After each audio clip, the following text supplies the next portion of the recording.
Good evening, ladies and gentlemen. I would like to call this November regular meeting of the Quorum Court to order and welcome everyone in attendance.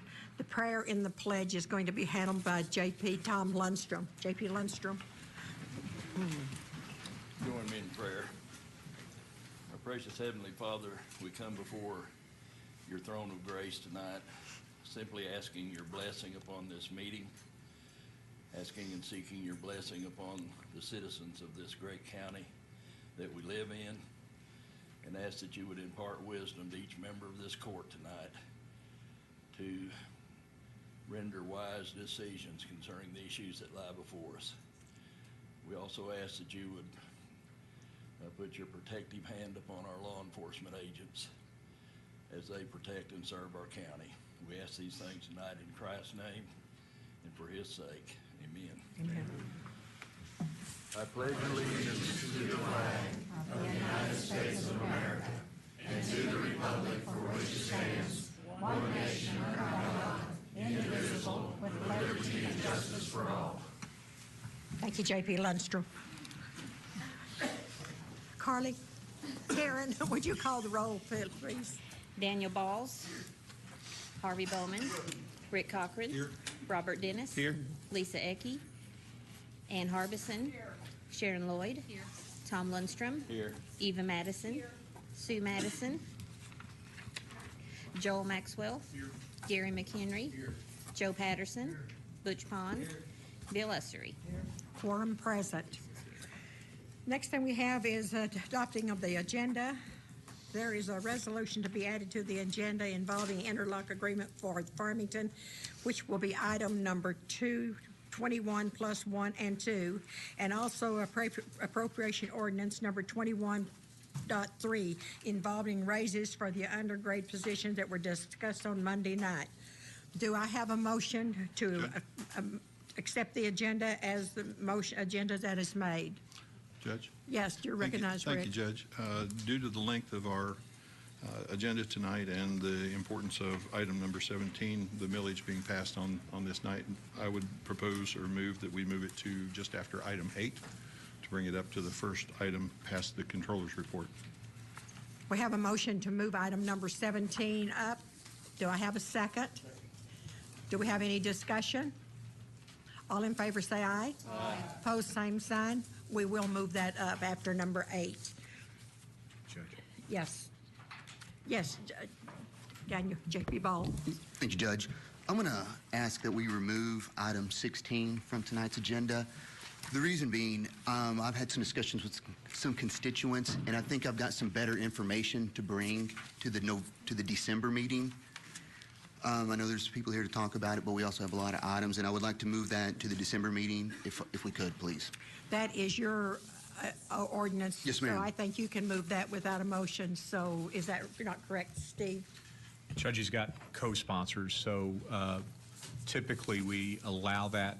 Again, this is an unwritten policy that this court has gone by for a long time, but because he has co-sponsors, I think the co-sponsors should weigh in on it as well. Okay. I'd like to hear from my co-sponsors, please. J.P. Madison. Certainly, if the lead sponsor wants to move it, I don't have any opposition to that. But I know we have a lot of people here to speak on that tonight, and so I would ask that we set aside the comment period for the people that have come that may not be able to come in December to speak on that issue, and so we can hear their comments.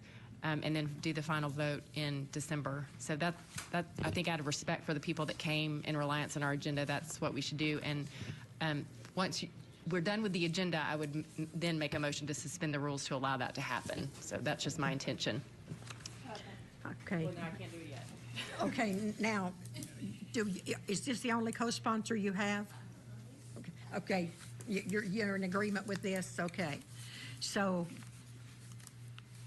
we've got a motion and the co-sponsor, so now do we need to take a vote on this? No, again, by the way this court has always operated on an unwritten policy, that's enough. Okay. So you would strike item 16 from the And if agenda. you'll get with Karen, and if you guys decide to bring it back in December, you work it out with Karen. Now there needs to be a motion to adopt the agenda unless there are Okay, further. now, are any other changes, or do I have a motion to adopt the agenda? I have a motion and a second. Any discussion? All in favor, say aye. Aye. Opposed, same sign. Okay, thank you. Yes, go ahead. I would move that we then add, I guess probably the wise way to do it would be with our citizen comment period, to have a dedicated period of 15 minutes for the individuals that came to speak on item 16. So I'd move to suspend the rules to allow that. I have a motion and a second. Any discussion? J.P. Harbison? We've got other people here to speak on the Ozark Regional Transit, and so if we're gonna allow 30 minutes then, 15 for that and 15 for ORT. Judge, may I? Yes, please help me, Steve. I think that the transit, as I understand J.P. Madison's motion, she's suggesting 15 minutes of comment on that specific issue alone tonight. Yes. ORT comment would be appropriate either under general comment, agenda item 5, or under the budget, which is agenda item 18, the general budget. I don't care just as long as they are allowed to have their time to comment. Yes, they will be, and in fact, we'll recognize them and during the citizens' comment. So we are ready for citizens' comment. Wait, you have to entertain J.P. Madison's motion, Judge. I thought we did. You haven't voted on it yet. Okay, so any discussion on that? All in favor say aye. Aye. Opposed, same sign. Okay, thank you.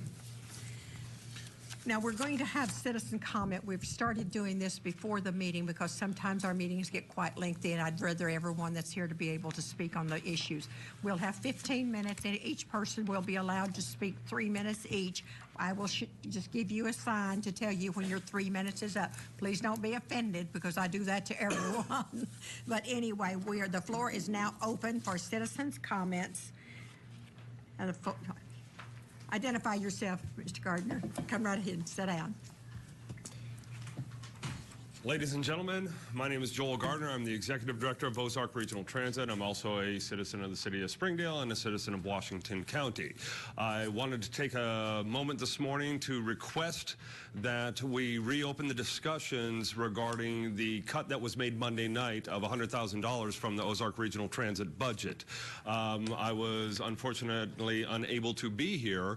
Had I known that the discussion was coming up, I would have gone ahead and been here, but less than a month earlier, my public information officer, Jeff Hatley, was present. All questions were answered. There was no thought or comments that we were supposed to, I guess, read between the lines that there was dissatisfaction with the performance of the route. So there was really no other general reason for us to be here at Monday's meeting. So what I would request is that tonight we get an opportunity to have a healthy debate about Ozark Regional Transit, its benefit to the community, what we actually have to offer, and if you are not happy with the way something is performing, don't kill it. Let's take a look at another way to make this thing work for the citizens, for the rural citizens of Washington County. We have opportunities to do other things with money that is provided to us today that we didn't have 3 years ago when we first had this discussion. So I would request that you take a look at any and all of the letters and communication that has been sent to you in regards to Ozark Regional Transit and the benefits that we are providing to the community of Northwest Arkansas, including Washington County and the cities that are represented by the rural districts here. I will keep my comments right now brief, short, to the point, so that other people can come up and discuss the things that are pertinent to them. But I would hope that we would be able to have this discussion in much more depth later on this evening. Thank you very much. Thank you, Jeff. Identify yourself. I'm Peggy Trieber. Sit down to the mic. It's been a long time. I'm here to ask you all to restore the funding to the Ozark Regional Transit, the $100,000. I think that bus service is an important part of the overall transportation puzzle. It's a a piece we don't want to leave out. And when I sat on the Quorum Court almost 40 years ago, we didn't have any buses in Northwest Arkansas, not even the university bus. So it's like, it's taken about 38 years to get to where Joel and Ozark Regional Transit started the South Washington County to Lincoln route. And the thing is, people talk about putting in light rail, and that's a whole lot more money than $100,000 a year. When you start a bus service, it's going to take a while for it to catch on. And the ridership doubled from not a whole lot, 8 to between 16 and 28, Joel was telling me, this past year. And I expect it to grow exponentially in the third year. So I'm just asking that you give it that third year and let's see what's going on, because another thing that gets, another thing that gets affected is the ADA transit, and I'm sure he'll talk about that. If you're a veteran who has disabilities and you qualify for this service, you're picked up, taken to the bus, and then taken to your doctor's appointment or shopping or whatever. But if it goes back to a demand response deal, like dial-a-ride, then if somebody needs to go to the library and they happen to have called ahead of you, well, they go to the library and you don't go to the doctor's. So that's kind of an important part of it, too. And so I hope that you will all reconsider. Thanks. Thank you, Peggy.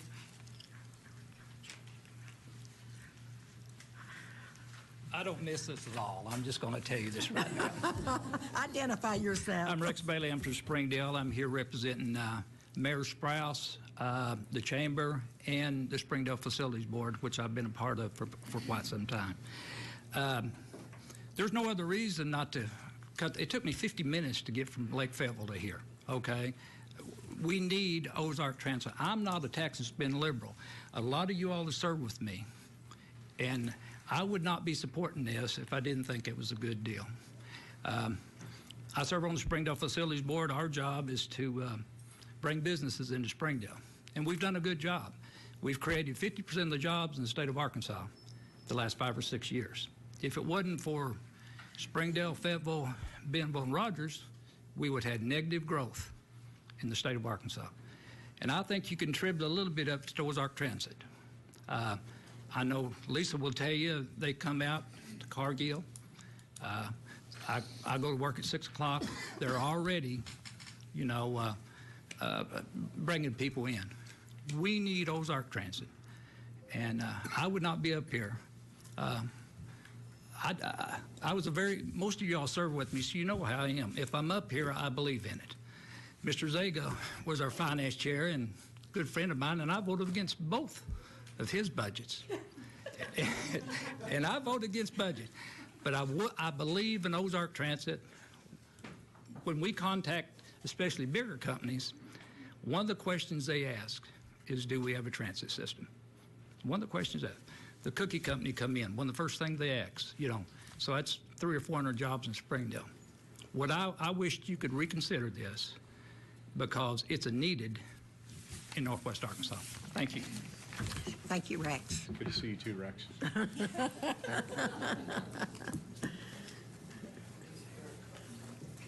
Please identify yourself.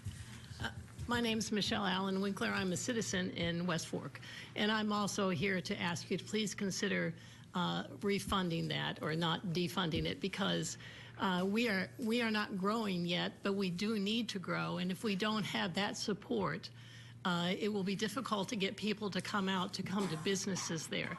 The other thing is we're going to start having day court in at West Fork, not night court.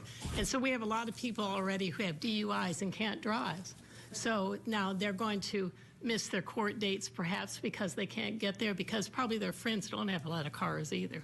We're a poor section of Washington County, and we would like the respect of the Quorum Court to provide us with that service. And we also would have liked the respect to be told about it before the talk occurred last week. Thank you, ma'am. Yes, ma'am, come forward. Identify yourself. I'm Ann Hampton. Some of you may know me. I was the clinic director at the health department for about 15, 20 years, and I was also the school nurse at West Fork for 12 years. I'm here as a citizen of West Fork. I have so many stats, and I just want to say to you, West Fork is a town that has a lot of poor working class white people. In our town, in just the last few months, we've had 3 suicides. This is related to not being able to get a job. There are no jobs really there. I realize you all can't fix that. Kids that graduated from high school that were my kids, they tell me the main reason that they can't get jobs is they can't get to where a job is. If they have a job, the person they're giving gas money to get them to Fayetteville, which is where most of the jobs are, that person doesn't have transportation, can't take them someday. And I would say, hey, why don't you use Ozark Regional Transit? This is something that has to permeate the community, and people have to know about it more than today. Our biggest problem is transportation to get to work, to be able to provide for your family. Most of the suicides we've had just recently, the police will tell you this, are related to the oxy epidemic and what has happened when people are out of work and can't get work. They can't afford to go get a job because they don't have transportation, and they can't afford transportation because they don't have a job. I would really ask you, please reconsider this for our citizens, especially for our young people. Thank you. Thank you, ma'am.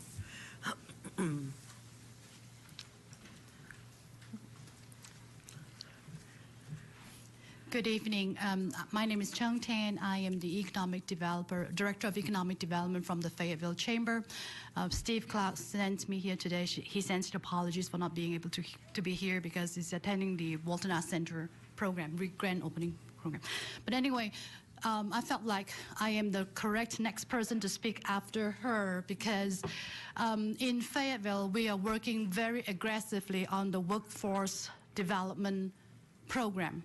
And so just this week, Fayetteville Chamber organized 26 tours to 11 manufacturers in Fayetteville, covering 4 schools and 685 student visits.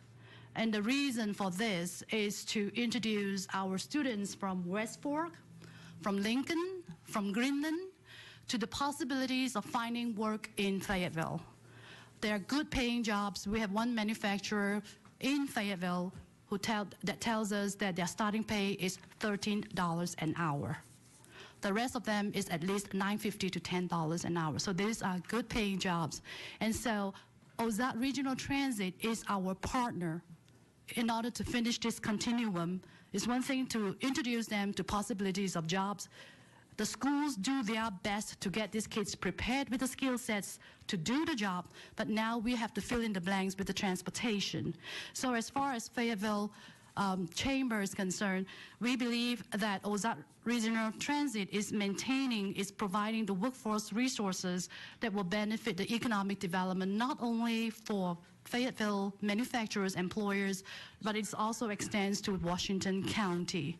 So this is very important to us, and we would really like to appeal to you all to reconsider to fund Ozark Regional Transit with the level that you have been funding in the past. And we also found out that by you supplying the resources to Ozark Regional Transit can actually use that funding to leverage more funding from the state and the federal government. So usually, I think you're familiar with matching.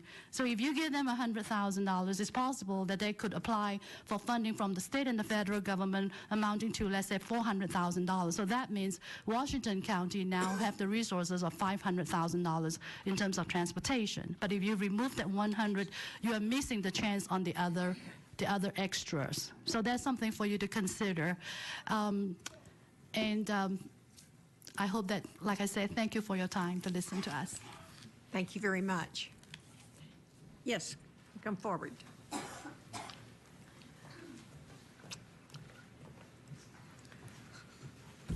Good evening. I'm Juliette Ritchie. I'm the County Planning Director. and also the county's representative on the Ozark Regional Transit Board. And I just wanted to say that, just echo a lot of what the other people said. I'd really like it if we could have a dialogue about this. I've only been on the board for about a year. I replaced the county's former representative, Sean Shrum. But Mr. Gardner and his team are working very hard. They've made a lot of really positive impacts at ORT in the last few years since Mr. Gardner's been here. And I feel like we're just beginning to get up some synergy and some speed to really head into some projects that are going to make a big difference. You know, there's a critical kind of point that you have to get to with funding and then their actual assets, you know, the actual buses and people to put on the ground to make these routes work. I understand, you know, that some of you may not be satisfied with the numbers that you're getting back on that Route 620. That route was put in place as per contract with the county. That was something that the county wanted to try at that time several years ago. In the contract specified that it had to be used to travel to those rural areas. But I mean, the potential at this point, now that things have changed in Ozark Regional Transit, they have more assets and more people that they can utilize in different ways. I think you got the email that Karen sent out earlier. There are a lot of exciting things that the county can be part to that can help both the rural areas, maybe even in a more beneficial way, and all the citizens of Washington County in ways that would have a huge impact on our county. So I would ask that you please reconsider that funding level, and anything that I can add from the county's representative of the board side, I'll be happy to. Thank you. Thank you, Juliet.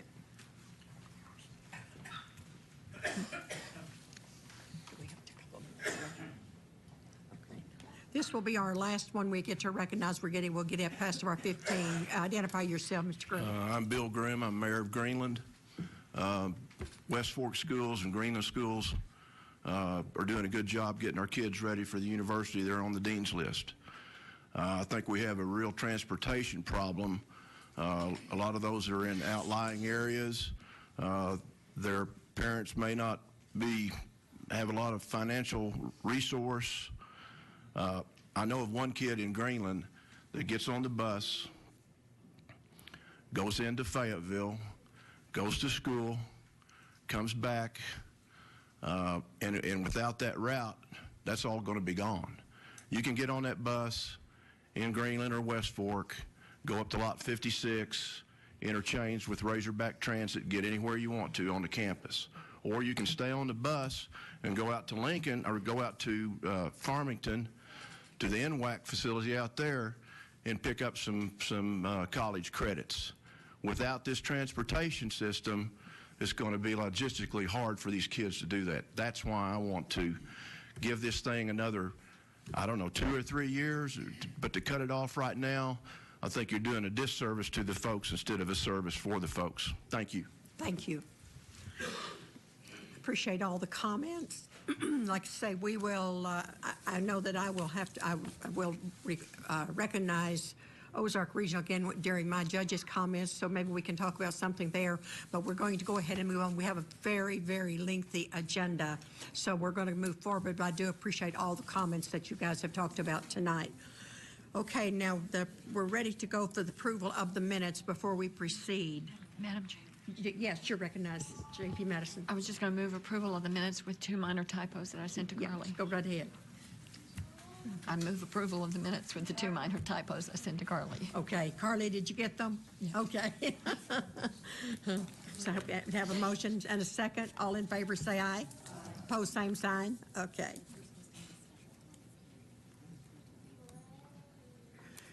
Do we got it?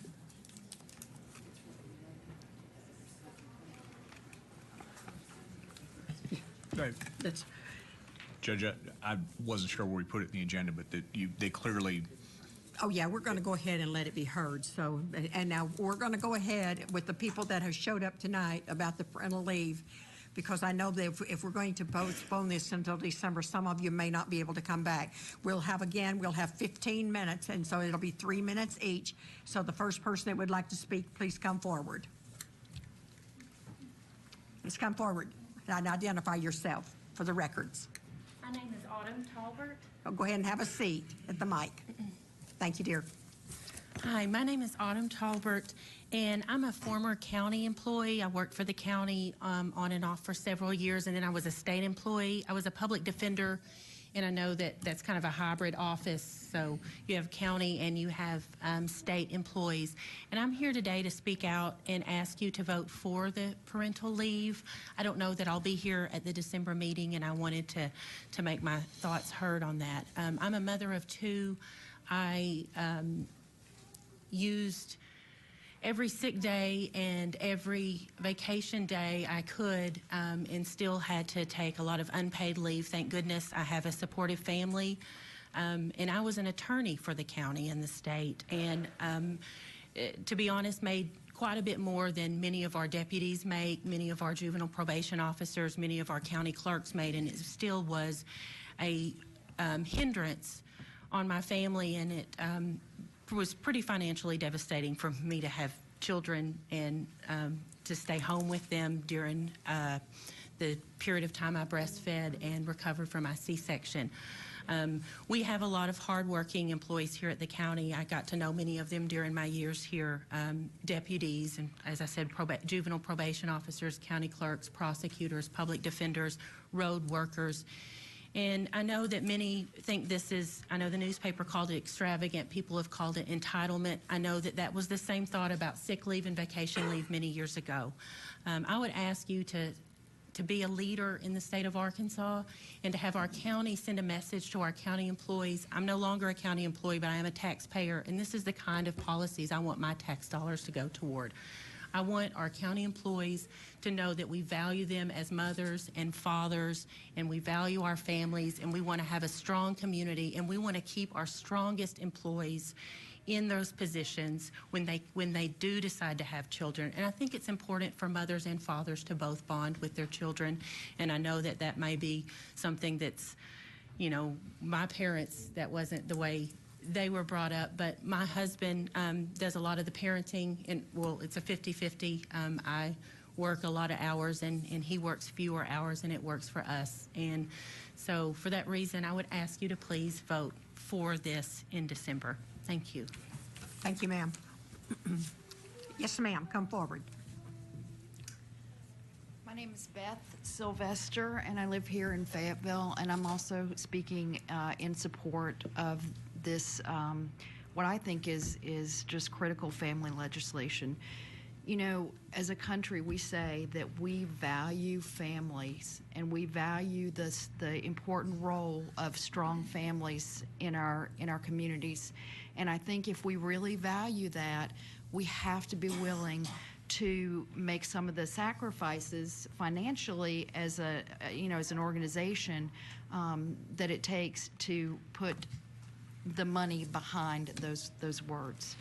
I had two children. My husband and I had two children, and when we were young, he was a school teacher, and down in Monticello when our second child was born. And I worked for the University of Arkansas at Monticello, and it was horrible that the situation that we found ourselves in as government employees, both of us, that I had to, of course I saved all of my sick time and vacation leave and stored it up so that I could use it, but couldn't then find adequate daycare. My child was 6 weeks old, and we had to put him into a family daycare situation, and found out that the woman was reported on as abusing, our son. And so if we had been able to allow him to stay home longer until he was a little bit older, he could have gone into a traditional daycare where there's a lot more monitoring and accountability. So, I think it's just really important that we as a country start to do things, take action where we can take action to support families and young families who, both parents are working, they're struggling to make ends meet, they're living paycheck to paycheck. And by putting policies like this in place where both the mother and the father have some time to stay home and take care of that child until they get to the point where they can go into a regular daycare, and then maybe have some time available so that when the child gets sick, because you go into daycare, you know your kid's going to come home with something that the other children have, so that they have some sick time so that they don't have to take unpaid leave, and they can take care of their children when they're sick, and they don't have to dose their kids up on Tylenol and send them to daycare and hope they can get through the workday, because a lot of us have done that with our kids, and it's not right that we put parents in this kind of situation. So if we can afford to do it, I think we should do it. Thank you. Thank you, ma'am.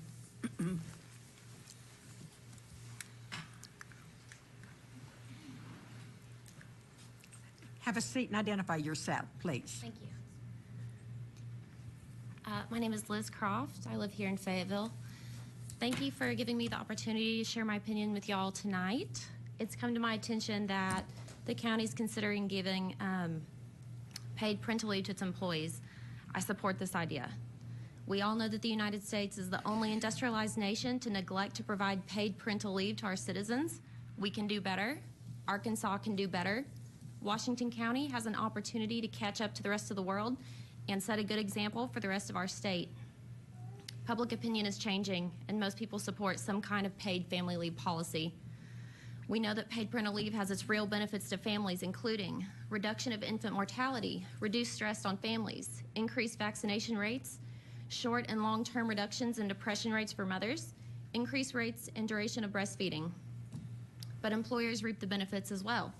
Parents return to work feeling rested and confident. Expenses related to turnover are reduced. Employee retention rates increase, and higher caliber applicants will be attracted in the future, giving the county a competitive edge. We know that other states who've adopted paid parental leave policies see more women returning and staying in the workforce, less dependency on public assistance programs, which saves taxpayer dollars in the short and the long run. I hope that paid parental leave will be the norm for my sons and their spouses when they decide to start their own families down the road. You have the opportunity to set the wheels of change in motion. It's time to stop penalizing parenthood. It's time to take care of our own people. It's the right thing to do, and it's a good investment. We can take this small step here in Washington County, Arkansas, and propel ourselves into the future. Please vote to include paid parental leave as a benefit to county employees. Thank you. Thank you, ma'am. My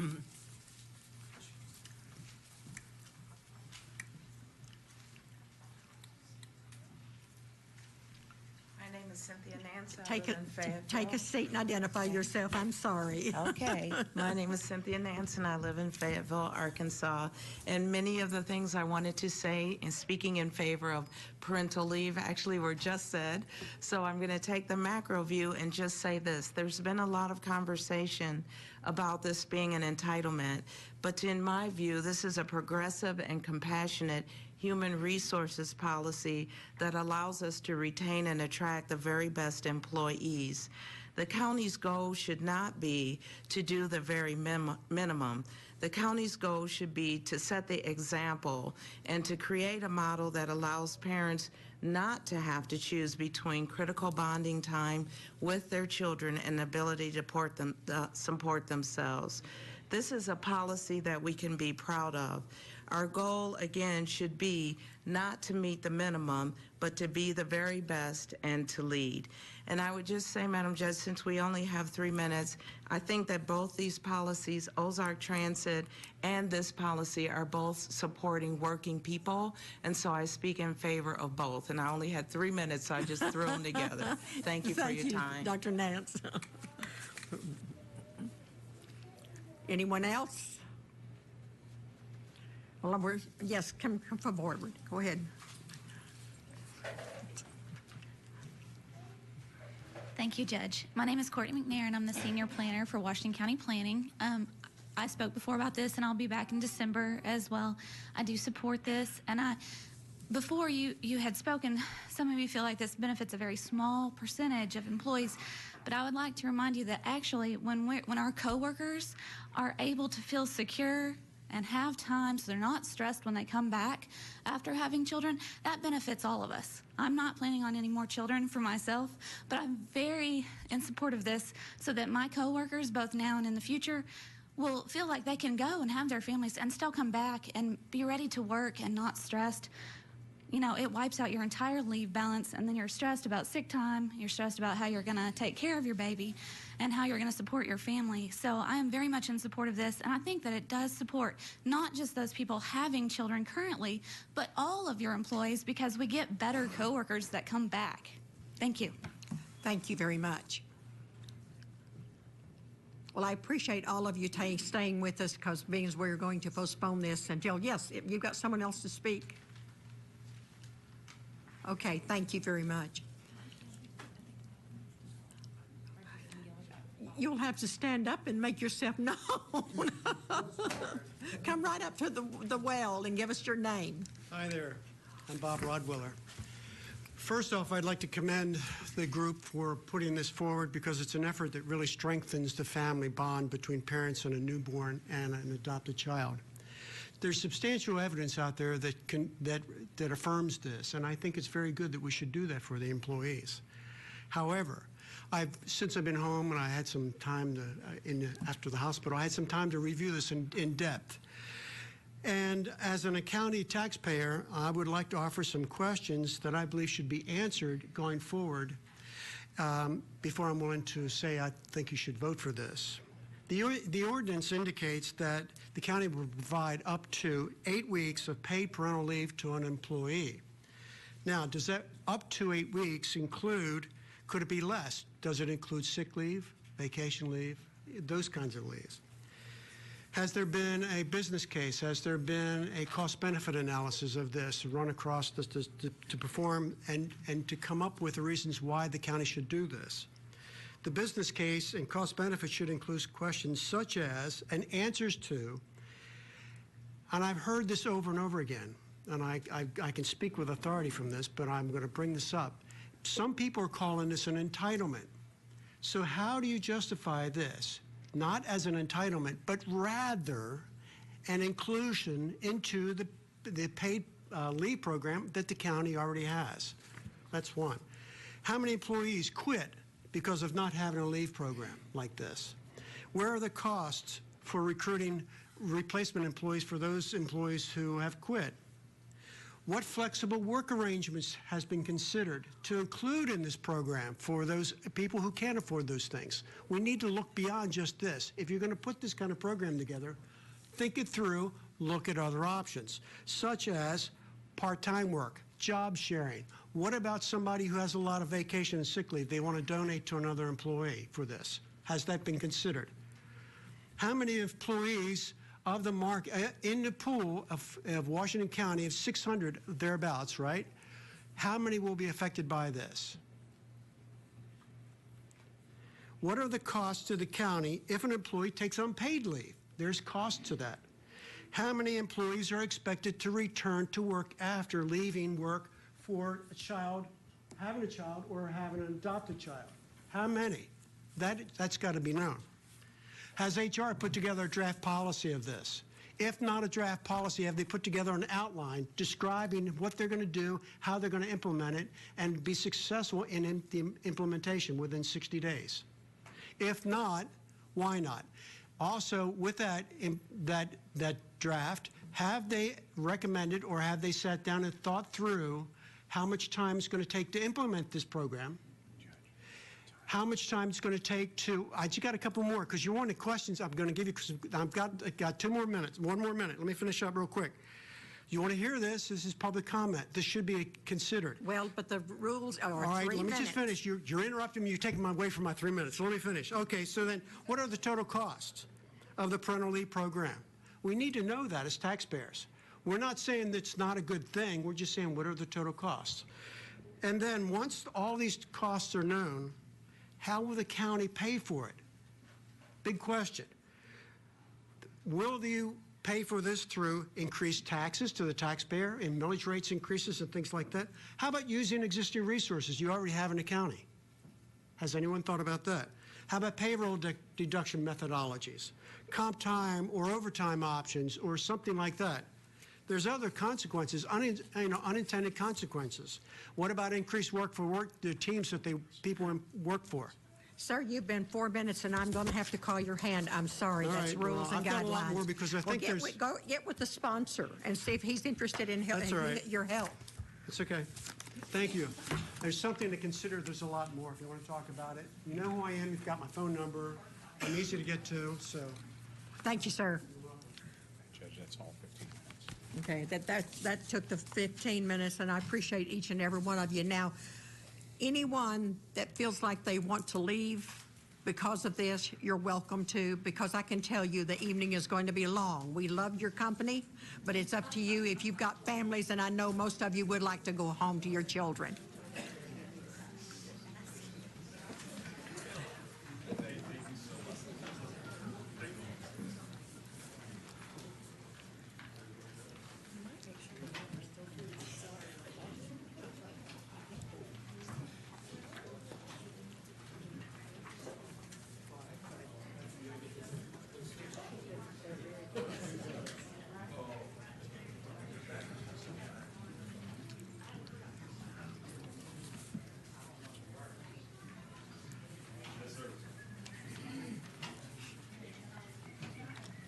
Yeah, go ahead.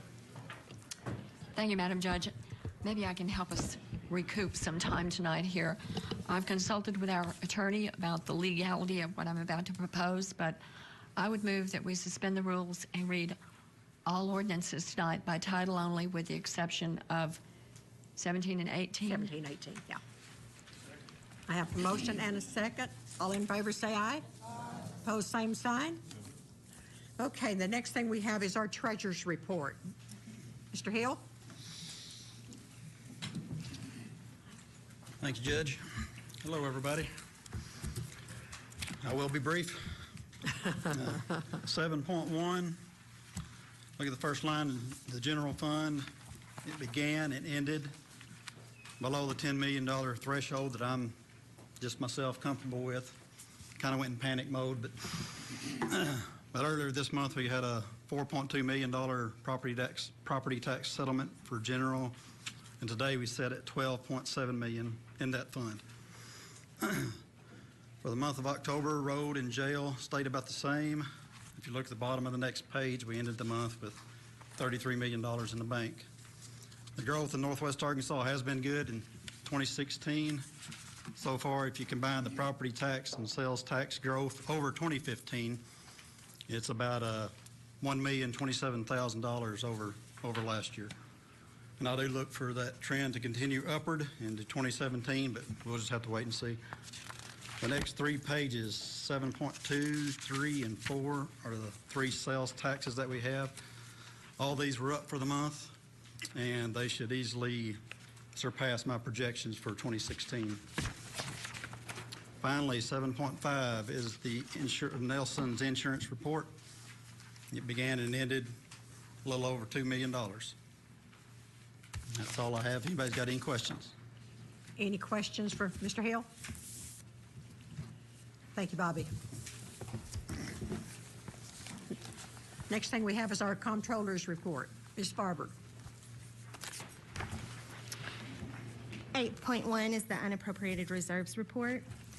General, the ordinances that were appropriated last month for October was $146,504, which brought our general fund to $6.547 million. 8.2 is our summary of revenues and expenditures. Each fund should be approximately at 83% spent.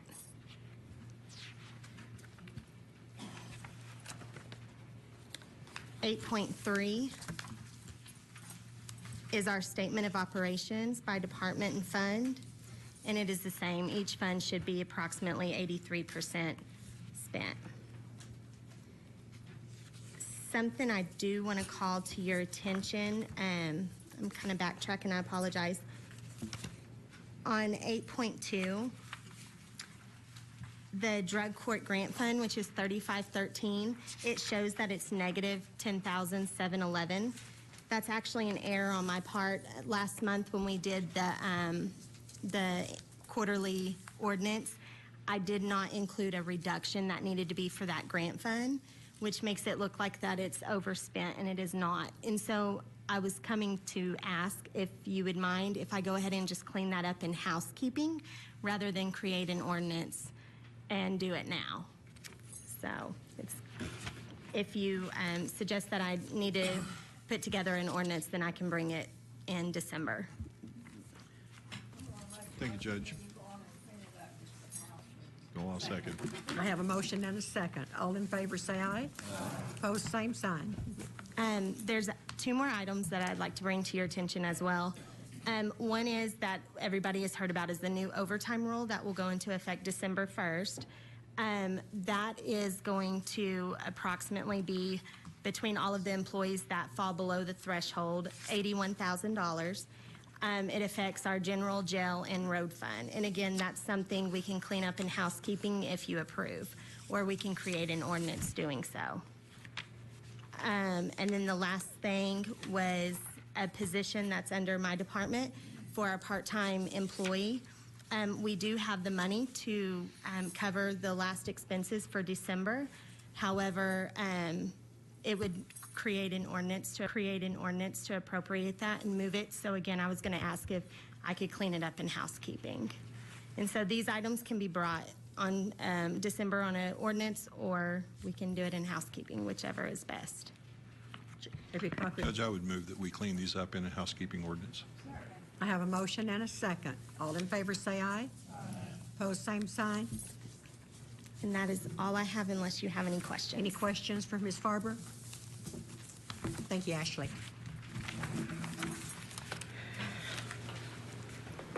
Okay, now we're going to go ahead and do number 17 right here at this location. So if all of you will turn to your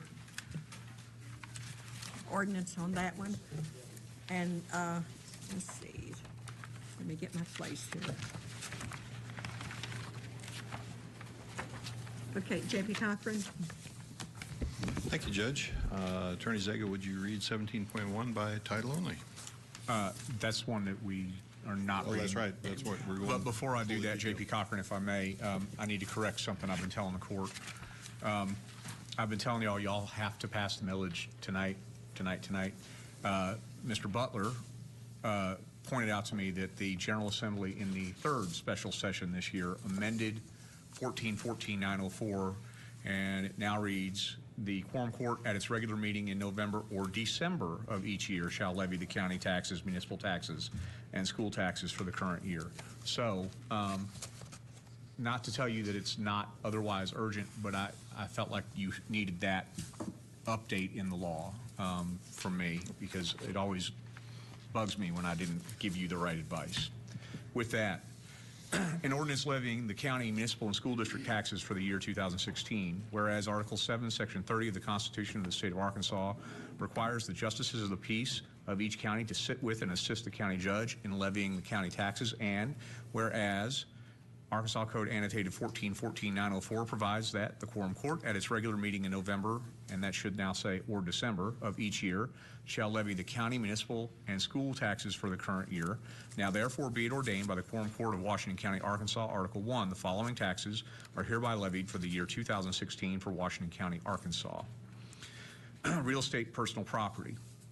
County General 3.9 mills, County Road 1.1 mills, County Library 1.0 mills to be collected through the county library tax be collected throughout the county except for property located within the city limits of Fayetteville. Article 2, the following taxes are hereby levied for the year 2016 for the respective municipalities within Washington County, Arkansas. See attached appendix for breakdown. Real estate and personal property. Fayetteville 6.8 mills, Springdale 8.2 mills, Elkins 5.0 mills, Greenland 2.9 mills, West Fork 5.0 mills, Winslow 3.0 mills, Farmington 5.0 mills, Tawnytown 3.0 mills, Elm Springs 5.0 mills, Johnson 5.0 mills, Prairie Grove 6.5 mills, Lincoln 6.5 mills, Goshen 0.0 mills. 1 mill of Fayetteville's tax is a library millage and is to be collected only inside the city limits of Fayetteville. 3.1 mills is for all other legal purposes. Article 3, the following taxes are hereby levied for the year 2016 for the respective school districts within Washington County, Arkansas. Real estate and personal property. Fayetteville number 1, debt 20.65 mills, M&O 25.0 mills for a total of 45.65 mills. Farmington number 6, debt 17.6 mills, M&O 25.0 mills, total 42.6 mills. Elkins number 10, 19.2 mills for debt, 25.0 mils for M&O for a total of 44.2 mils. Prairie Grove number 23, debt 17.9 mils, M&O 25.0 mils for a total of 42.9 mils. Lincoln number 48, 17.7 mils for debt, 25.0 mils for M&O for a total of 42.7 mils. Springdale number 50, debt 15.5 mils, M&O 25.0 mils, total 40.5 mils. Greenland number 95, debt 14.5 mils, M&O 25.0 mils, total 39.5 mils. West Fork number 141, debt 15.6 mils, M&O 25.0 mils, total 40.6 mils. Benton County number 21, debt 20.0 mils, M&O 25.0 mils, total 45.0 mils. Article 4, the levy of taxes for 2016 is in accordance with state law. Thank you, Attorney Zaga. The bulk of the ordinance, Articles 2 and 3, are millages that are set by the voters. We have no control of the Quorum Court. The only thing we have control of is within Article 1, the county general, county road, and county library. Given that we do not necessarily wish to increase taxes, I am proposing and making an amendment to Article 1, Line A, to change that to 5 mils, and Article 1, Section B, to 0 mils, which is a zero increase tax to the citizens and will help us rebuild our reserve. Okay. If we have discussion, Okay. Yes, yes. Tom first. With that change into the county road, I am not saying that we're not going to fund county road. We will fund county road out of the general fund, as we always have funded. We've never gone back and said, okay, even though you have enough revenue in the county road budget, we're not going to spend that money. That is not the intention. The intention is basically to bring our funding into county general and fund it from there. Thank you, Okay, Judge. my first one, J.P. Lundstrom. Would it not be possible in that motion to guarantee the road department 40% of that revenue stream? I know they get 32, but I'd like to see them get a little bit more since we're talking about moving this. Yes, go ahead for discussion. Yes, I appreciate that comment. Essentially, the road budget as presented, from the judge's department, or, the road department under the judge, they have been constrained by only the road fund or what we would offer as a boost out of the general fund. In this case, basically, we would be funding completely out of general, simply similar to what we do with the sheriff's department in the jail, where we move money out of general into the jail fund because they have a shortfall. So essentially, I'm not saying that we're not going to fund the road at the level that we've been running, and it may take an ordinance to fund. I'm asking the question, do we need to also, if this passes, make an ordinance to have that money prepared, ready to go into the county road, just like we do budget for the sheriff and what we've done with the health insurance plan? Yeah, I would just like to see that the county road is guaranteed getting at least the same amount of money they're getting now, if not a little more, even if it requires a new ordinance or whatever. I think we could do that in budget control. I think that's... Whatever it takes. I'd just like to see them know they're going to get that money. So I agree with Justice Lundstrom. That would be good. So when we get to the budget control ordinance, let's keep that in mind if this passes. J.P. Madison. Thank you, Judge.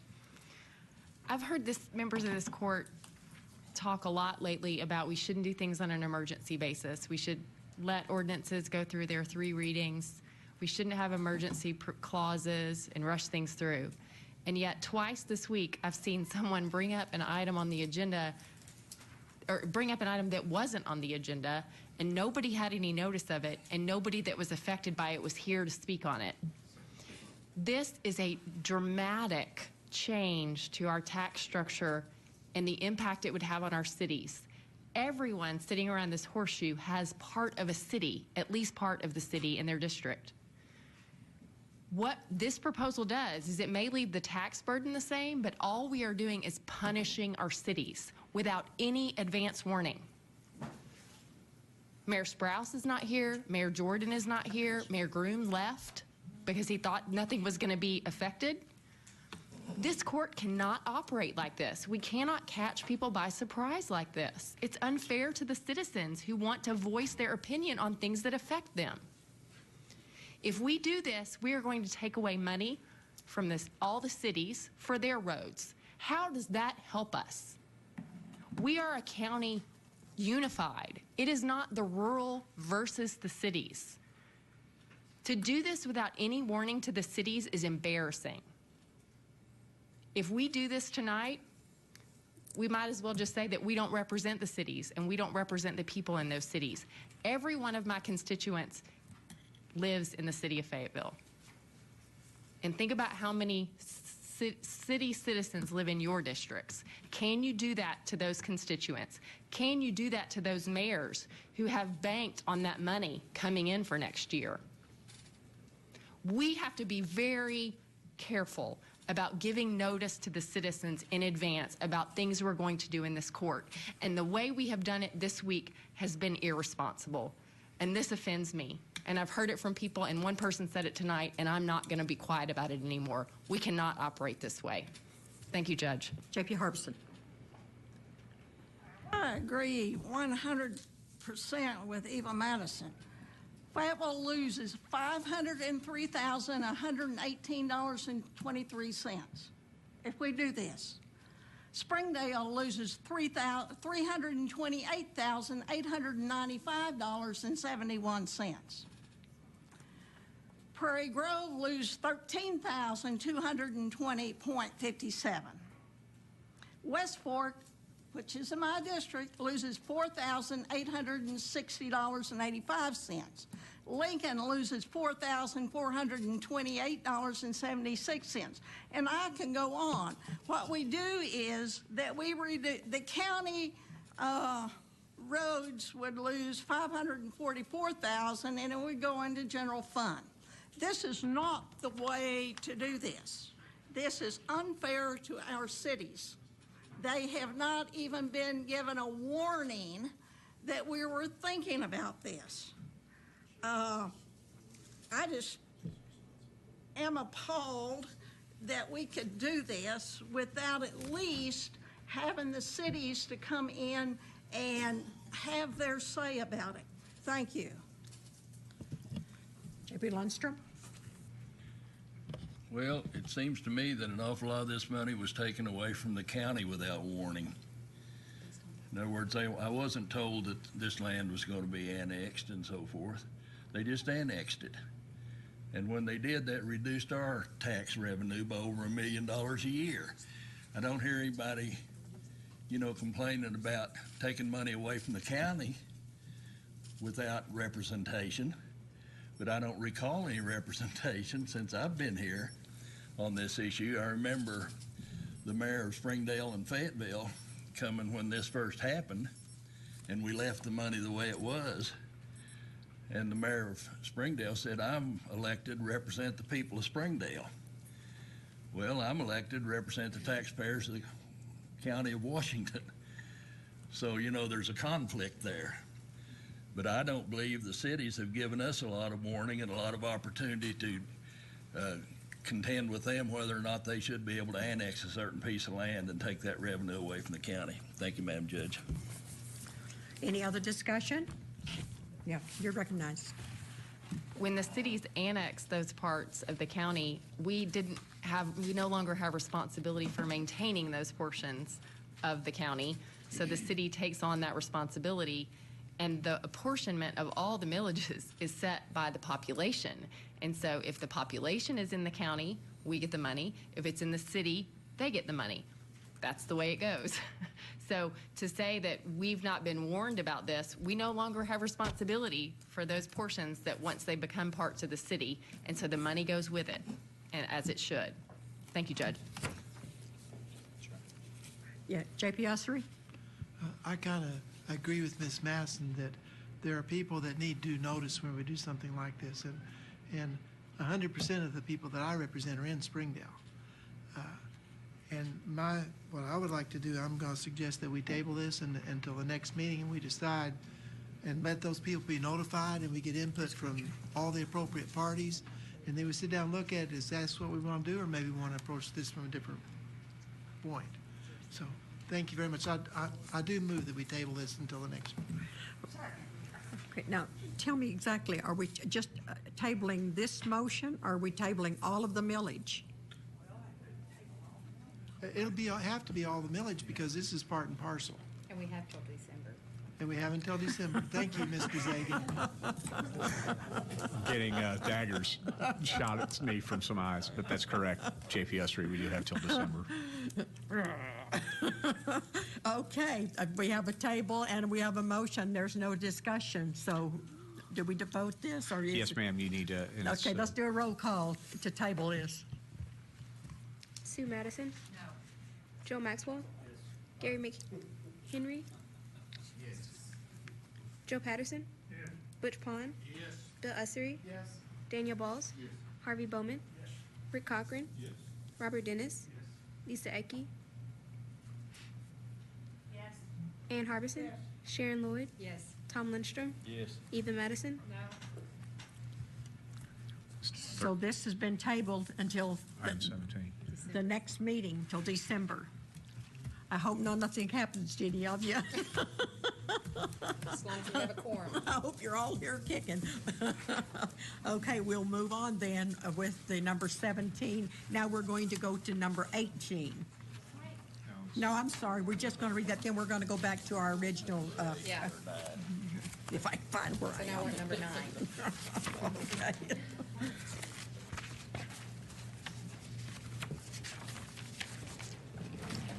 Okay, the next one is a resolution authorizing the county judge to apply for Department of Health and J.P. Cochran.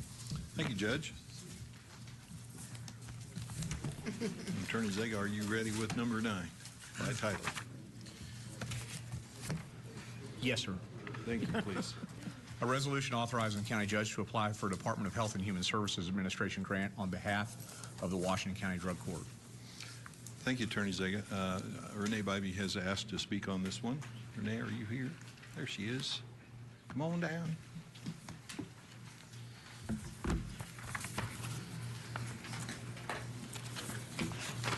You got me so shook up I lost my page. I'm sorry. You're recognized. The reason I wanted to talk about this is because, well, a couple of reasons. This is a SAMHSA grant for drug court. One of the things that we're going to be requesting when we apply for this grant is 2 positions to be funded with grant funds. It's a 3-year grant for $325,000 a year. Some of you all may recall back in July, I came before you all and said that I was trying to generate additional income to help my office be sustainable. And this will be the first grant that I'm asking for the 10% de minimis rate. And so those funds that I get, if we're awarded this grant, those funds will go into general fund, and I just wanted to make you aware of that. I move to pass 9.1. I have a motion and a second. Any discussion? Carly, call the roll. Wait a minute, we have public comment on this. Do I have any public comment on this? Okay, now call the roll. Sue Madison? Yes. Joe Maxwell? Yes. Gary McHenry? Yes. Joe Patterson? Yes. Butch Pond? Yes. Bill Ussery? Yes. Daniel Balls? Yes. Harvey Bowman? Yes. Rick Cochran? Yes. Robert Dennis? Yes. Lisa Ecke? Yes. Ann Harbison? Yes. Sharon Lloyd? Yes. Tom Lundstrom? Yes. Eva Madison? Yes. 10.1. Attorney Zega, would you please read 10.1 title? An ordinance transferring monies of $5,400 within the collector's budget for 2016. Thank you. Basically, Collector Ruff has used some money in one line item in salaries and wants to move it to the other line item salaries. It's budget neutral. I move to pass 10.1. I have a motion and a second. Any discussion? Carly, call the roll. Sue Madison? Yes. Joe Maxwell? Yes. Gary McHenry? Yes. Joe Patterson? Yes. Butch Pond? Yes. Bill Ussery? Yes. Daniel Balls? Yes. Harvey Bowman? Yes. Rick Cochran? Yes. Robert Dennis? Yes. Lisa Ecke? Yes. Ann Harbison? Yes. Sharon Lloyd? Yes. Tom Lundstrom? Yes. Eva Madison? Yes.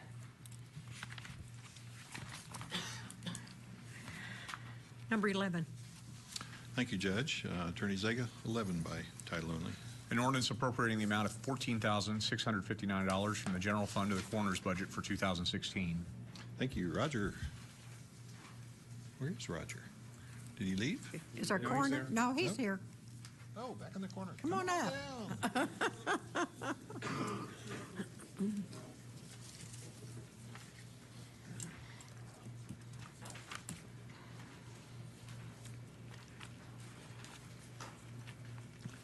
You're recognized. Roger Morris, coroner. Well, like last year, we had to come back about this time to ask for some funds to be placed in our deputy coroner pay due to the growth of the county. I told you all when I came in here for budget that I would be back. We didn't put it in last year's budget for this year because I wanted to see if it was a pattern, you know, because you'd like for us to keep our budget down, so I didn't put it in there. But it's a pattern, I'm back. So that's why this year's budget we put in for money. So I'm asking for $14,000 to finish out the year. I move to pass 11.1. Second. I have a motion and a second. Any discussion? Any public comment? Carly, call the roll, please. Sue Madison. Joe Maxwell. Gary McHenry. Joe Patterson. Butch Pond. Bill Ussery. Daniel Balls. Harvey Bowman. Rick Cochran. Robert Dennis. Lisa Ecke. Ann Harbison. Sharon Lloyd. Tom Lundstrom. Eva Madison. Thank you, Roger. Thank you all. 12.1. Attorney Zega, could you read 12.1 title? An ordinance appropriating the amount of $38,035 from the Circuit Court Automation Fund to the Court Automation budget for 2016. This is basically using funds out of the automation fund, so it's really budget neutral. I move to pass 12.1. I have a motion and a second. Judge, I think Judge Zimmerman wants to. Judge Zimmerman, did you Is she want to address? Judge Zimmerman, did you want to talk on this? No, I think Judge Taylor and I will just rest upon what you said. Okay. Okay. Do we have any discussion? Public comment? Carly, call the roll. Sue Madison. Joe Maxwell. Gary McHenry. Joe Patterson. Butch Pond. Bill Ussery. Daniel Walls. Harvey Bowman. Rick Cochran. Robert Dennis. Lisa Ecke. Ann Harbison. Sharon Lloyd. Tom Lundstrom. Eva Madison. Number 13.1. Attorney Zega, 13.1 by title. An emergency ordinance granting approval of long-term financing with AT&T Capital Services Incorporated for emergency 911 equipment for 60 months. Basically, the documents for this agreement were not brought before the quorum court, and we must ratify, so I move to pass 13.1. Have a motion and a second. Okay. I'm going to call on the attorney. He has something he needs to explain on this. You're recognized. Ladies and gentlemen, just so you know, when you, Amendment 78 allows for counties to borrow money, and even though this is a lease, the way the amendment was drafted and the statutes that enable the amendment, they call this lease long-term financing within the definition of the amendment. When I approved this contract, I think back in February, I just didn't bring it to you. So the fact that it didn't come to you is on me. The monies that are used to fund this are out of 911, and they are not coming out of your general budget. So if you approve this, they are coming, there's a bill sitting on, it may not be Ashley's desk, but it's Alicia's desk, I think, waiting to be paid. So I would appreciate it if you would go ahead and ratify this. Thank you. Have a motion and a second. Any discussion? Any public comment? Carly, call the roll. Sue Madison. Joe Maxwell. Gary McHenry. Joe Patterson. Butch Pond. Bill Ussery. Daniel Balls. Harvey Bowman. Rick Cochran. Robert Dennis. Lisa Ecke. Ann Harbison. Sharon Lloyd. Tom Lundstrom. Eva Madison. Thank you, J.P. Cochran. The next thing we have on the agenda is my report, and I'm going to call on Jeff Hatley from the Ozark Regional Transit to answer some questions that was asked of him in the October meeting. So if you'll come on and answer some of the questions that they asked you last month. Thank you, Judge. You're recognized. Okay. Do you have some of the stuff that you've written, or does people have questions of you again? The questions I remember was we were asked to look into the Heights area up above us here, and we did look into that. We actually have some bus stops within a half mile of the Willow Heights area, and I actually took it upon myself to look at the Razorback Transit's routes also, and they actually have public transit within a half mile of Willow Heights. It's basically from the square area, but that's within a half mile. That's definitely well within the 3/4 of a mile for the paratransit thing. So we consider that service. Since we can't go down every single road, we try to go down the main arteries, and people, with bicycles or walking or whatever, should be able to get to those bus routes pretty easily. Trying to think of what other questions we had. Does anyone remember any of the questions they wanted to ask of Ozark Transit? Oh, I was asked to reach out to Judge Zimmerman's office, and I did. In fact, I met Ms. Frisbee back there a while ago. She was sitting right beside me. And I reached out to them. We've tried to get together with staff to see what we could do to help some of their clients get in. They had a conflict. Well, I had a conflict with the time that they had set, I think was next Tuesday, and I'm having foot surgery tomorrow, so I'm not going to be available for a couple weeks, but we've tabled it till December to try to get together. Okay. Ann, do you have your hand up? J.P. Harbison, you're recognized. What procedure do we need to take to restore the $100,000 for the route from Lincoln to West Fork? Does someone, Steve, would you bring us up to date on that, please? J.P. Harbison, you haven't passed the budget yet, and I'm not familiar with the exact line item, but it would simply be, at this point, a motion to restore or to appropriate $100,000 to that line item for the 2017 budget. You're not on that now. Any other questions or comments for Ozark Transit? I guess that's it. Yes, I'm sorry, J.P. Bowman. I wonder if the folks at Ozark Transit all understand that this was an attempt to minimize cash outlay for a route that's not producing a lot of revenue. Yes, sir. And I don't know what, I talked to Joel this afternoon, and he explained that the funds would have a huge impact in a number of other areas. We heard earlier about the possible grant of a $400,000 matching deal from the federal and state government if we left this in the budget. I'd like to hear some more explanation, number one, about why the route out here that's been available for 2.5 years has not generated any more revenue or any more riders than it has.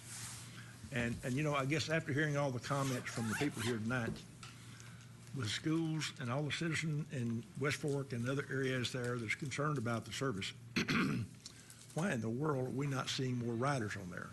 I'm really concerned that the number of riders generated after 2.5 years of operation, and when you look at the cost involved, guys, it's enormous cost per rider on that route. And so, number one, do we need to change the schedule? Do we need to do away with the route altogether and put the money somewhere else? I'd like to have management perspective on how we can better improve this situation. I talked to the Georges this afternoon. We know that they're probably one of the most supportive businesses in Northwest Arkansas of Ozark Transit. They're funding it in a big way, and they told me that any of their employees can have a ticket. They show that driver, and they can ride anywhere they want to, anytime they want to, on ORT. Now, I don't know how many other companies out there are that supportive. And when they found out they wrote us a letter about wanting us to maintain the contributions. And I understand that. They want to make the system strong, and I agree. But when I told them that we were withdrawing the funds because of this route down here, they agreed that if that system, if that route is not supporting itself or even producing more riders than that, that we probably should withdraw those funds. So I want to be sure that letter was put in perspective from the Georges about this situation. Guys, I know that there's a very solid service being provided in some areas. But this thing from West Fork to Lincoln does not seem to be doing that. And I want some kind of commitment from you guys that we're going to see a doubling or tripling of that kind of ridership in that area, or be faced with the continuing threat of that money being withdrawn. So let me address a couple of different things in a couple of different ways here. First of all, for the two of us to guarantee doubling and tripling of ridership on any route that we have in Northwest Arkansas, or for any route that I've ever worked on throughout the United States, that would be a guarantee that I could not follow through on. So I don't promise anything to anybody like that, because that's just something I can't do it. What I can tell you is that with public transit over the years, and correct me if I'm wrong, anybody that was here? Get him another chair. Oh, you want another chair? Anybody that was here prior to my coming here, public transit did not have a good name at all. I know that in the past, my predecessor probably would have drug anybody into here, packed this courtroom with hundreds of people that were disabled and on oxygen, and would have said they will die in their neighborhoods and they will die in their houses if you don't fund public transit. I can tell you right now, I'm not that guy. I'm the guy that will tell you, I am going to go out there and I am going to work for those kids that are trying to get back and forth to college, and I am going to work for those businesses that are looking to get their employees back and forth to work, because we can provide an employee an opportunity to get to work every day. We save the employer money because they don't have to go through the whole retraining process. When you talk about Georges, I know there's some real solid numbers in there about what they've been able to save, because we are producing for them trips to work any day that we're operating at this point in time, and those employees, it's being treated like a benefit, because now, like their vision benefits and their medical benefits and any other benefits that they have, they also have a benefit of public transit, which allows them to go anywhere throughout Northwest Arkansas that they possibly can. Even in the 620 route area, we've got George's employees that periodically show up, and they are on the Route 620 for one reason or another. So now let's go back a little bit 3 years ago when I got here and we started asking for funding. One of the things that we started asking for funding from the Quorum Court was because there was a failed push for funding for transit. And the general consensus in the Quorum Courts in the cities was step back on this, and when we get the half-cent sales tax coming through, we'll go ahead and give you a portion of that. Which is what we really started pushing at, was the half-cent sales tax off of Constitutional Amendment number 1 from 2012, I believe is what it was, if my memory serves. We pushed for 10%. We asked for 20%, but the Quorum Court here decided, let's throw 10% at it and let's see what can happen. The question was, what can we do with the assets that we had at that point in time? I had fixed route buses. I had very minimal demand response vehicles. I had a skeletal staff of operators and had to build it up. So we spent the first 4 or 5 months building this route up. We went to all of the communities that are involved and said, what would you want this route to look like? And we started building this route. We started from zero. And yes, based off of October, I think it is an average of 16 rides or riders per day. Now, I've heard the commentary, hey, let's just take those 16 people, divide it by $100,000, let's buy everybody a $12,500 car. That is a ridiculous statement. I will tell you that right now, because you don't have 16 people riding that. You could have, and I'm going to do the math for you right now inside my head. You got $200,000 that you've given over the last 2.5 years. $200,000. We've had over 8,000 rides. Now, that's either one person riding 8,000 times, or it's 8,000 different people riding once. Who do you get the car for? You don't know who you get the car for, because I know right now, Monday, Wednesday, Thursday, we have a student riding. I know Monday, Tuesday, Wednesday, Thursday, I know of 2 people that are employees that are riding. I know of one individual on one side of the route who is legally blind. She chooses not to drive because she knows she's a road hazard. And she uses public transit to get where she wants to go. She says that to our drivers. Now, these are people that don't want to come here. They don't want to parade themselves in front of you. And, I mean, this is intimidating for a lot of people. For me, it's not. To be able to talk passionately about something I believe in is not intimidating whatsoever. But a lot of people to step in front of this group, it is intimidating. So I go back to, can you guarantee me 2, 3, 4 times growth in ridership? I cannot guarantee anything but a hard time. Joel, there's no question you've done a good job of building ridership in some key population areas. Yes, sir. But you got to remember that we're down here trying to deal with a budget. Yes, sir. That we're still in a shortfall situation. Yes, sir. And we're looking at $100,000, $120,000, whatever it is. $122,970. Okay. We're looking at that, and we're talking about pulling that because this route down here is apparently not working. Okay, now, I would not say that it's not working. What I'm asking you to do is, we had a lot of support in here from this people on this route. With all those people in here helping you stimulate some ridership and some use of that route, I'd say you ought to be able to really generate a multiple of what you're currently getting. So now, if there's kids out here taking their own lives and so forth because they can't get to work and can't get a job without transportation, you know, somebody ought to be out there educating the community about what's available to them. We do on a regular basis. So let's look at what the assets we had when we put this in place. We had a vehicle, and we had some time, and we had a line of route. Now, to get from West Fork out to Lincoln and back to West Fork, that's 3 hours. So that's one of the things that we have that is a cause for concern on a route like this. Now, we've been able to use this as a toehold to get people into transit, to get them to understand that public transit will work for them, because it obviously does work for some people. But one of the barriers there is that long turnaround time. So what do? When we have a product that isn't quite exactly where we want it, we don't throw it out in the fire, burn it up, and say, to heck with it, let's start all over, let's not do anything. We might want to go ahead and take that product, and we might want to make some modifications, some adjustments.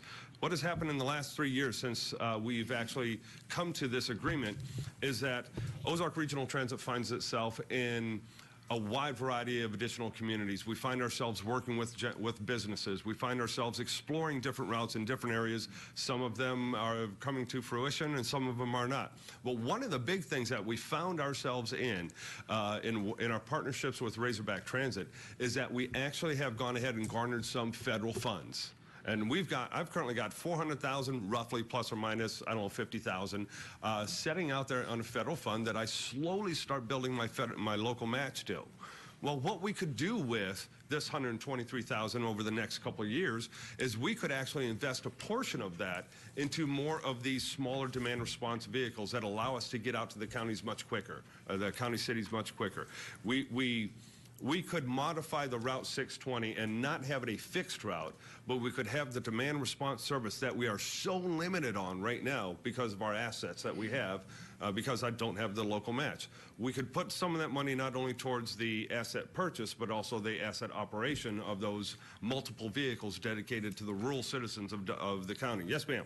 I've got several other people. Harvey, I've got several. Do you have another question? I think I'm through. Thank you. Okay. I've got J.P. Harbison, J.P. Madison, and J.P. Maxwell, and J.P. Lloyd. Yes, ma'am. Since this area includes my district, yes, ma'am, I am very supportive of it.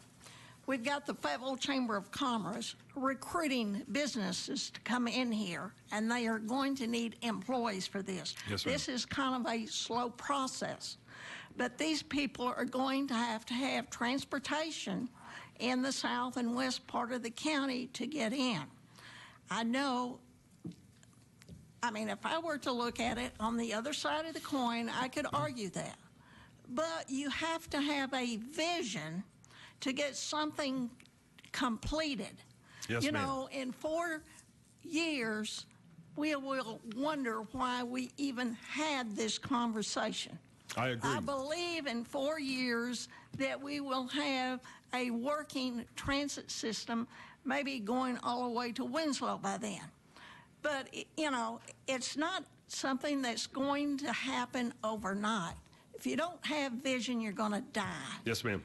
And this is one of those visionary things that we can participate in. And, you know, and I'm going to urge strongly that this court restore those funds. Thank you. J.P. Madison. Thank you, Judge. I just had a question about whether, in your knowledge of public transit systems, you know of one that actually pays for itself. No, ma'am. There is not a single one throughout the United States that pays for itself. Every transit system that is out there is funded, whether it be through local taxes, combination of federal taxes, state taxes. We here at Ozark Regional Transit are on the upside down of that. Usually, when we look at a transit system in an area this side, it's a $20 million transit system, anywhere between, I would say, $13 and $20 million. And of that, the federal funding portion is $3 million. Here at Ozark Regional Transit, we are $3 million federal, we are $3 million a year operation, where over 60% of our funds come from the federal government. So we are wholly underfunded on the local level. Okay. But there is no transit system that pays for itself. And I guess the idea, as I know it, in big cities is that we invest the tax dollars that boost the economic development by providing the transportation, Yes, which in turn increases the tax coffer. So we may think we're spending, but indirectly we're actually accumulating wealth for the county and its citizens. It's a chicken egg kind of thing. Okay. Which That's one all I came wanted first? to clarify. Yes, ma'am. Thank you. J.P. Maxwell. Thank you, Madam Judge. Can you, I mean, obviously we've been doing this for about 2.5 years. Yes, sir. And the ridership is, I think that's why it's on the table tonight, is because the ridership is so low that it singles it out.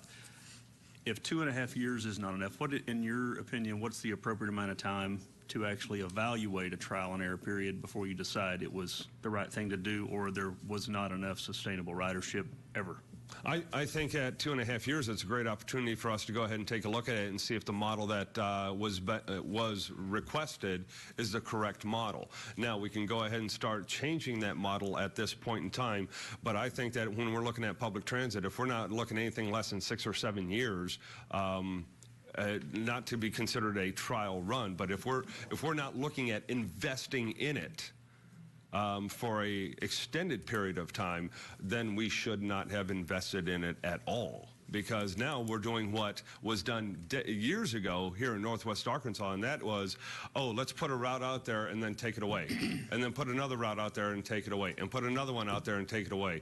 And that breeds distrust in not only the transit system, but the ability of the area who's managing the transit system to go ahead and manage a transit system. Oh, they're going to try something over there and take it away, because people will start to get used to it for a short period of time, and then it's gone, and they will never give it another chance. We're looking at affecting the next generation, the current generation, and the next generation, and our senior generation that is losing its ability to drive or its choice to drive because of crowded streets. So we're affecting everybody. Okay, I'm still a little bit unclear, I guess. At what point do you decide to either change what you're doing or quit doing? I think I heard 6 years maybe. I would say 6 to 7 years. Before you quit doing, but Yes, at what point do you decide this model isn't working? You may not decide we don't do anything at all, but we need to change the model. At what point is it long enough to evaluate it and say we need to make an adaptation? I would look at a minimum of 4 years for something like that from a transit perspective. But the question is, what are you considering a working model? As I watch 620 grow, I consider it a working model. Now, are there things, if I had different assets, that I could do with it to make the services to the rural areas better? Absolutely right. But right now, the 122,970 is dedicated towards providing a fixed commuter service from West Fork to Fayetteville, is the way the contract is written. At this point, do you think the best thing to do is to continue what we've been doing for longer and make no adaptations to it, or do you think that we should do something different to service these routes? I would like to see that 122,970 be freed up to be applied where we think we could utilize it best, so that we could make some modifications to it. Maybe I may have asked my question inappropriately. What I'm asking is for what you guys do with the money that you have, this $100,000 that you currently have, that we've taken out for 2017. Do you intend to spend it exactly like you did the last 2 years, or is it time to make a change? I would say it's time to take a look at it and make a change. And what changes do you recommend? The changes that were sent out to everybody this afternoon via the email, where we actually are able to leverage a portion of it towards buying more assets so that we can put smaller vehicles out there and we can do bulk runs from those communities with a 24 or 48-hour advance notice from the riders, that we go ahead and bring them back into that collective area, which is lot 56, so they can disperse themselves into the rest of the system. We get out more frequently. We are not 3 hours from the time we're back in West Fork again or the time we're back in Lincoln again.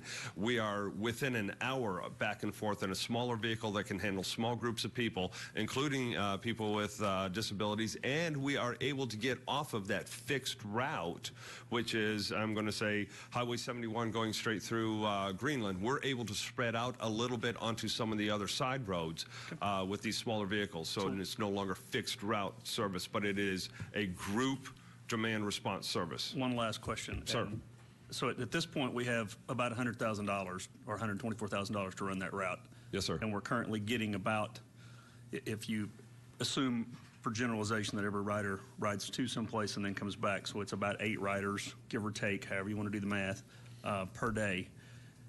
And when you do that math and you figure out what it's costing us per rider to do that, obviously it's not going to ever be a profitable thing. Correct. We're not ever make money, but at what point, what cost per rider do you think is sufficient to be a sustainable, successful route?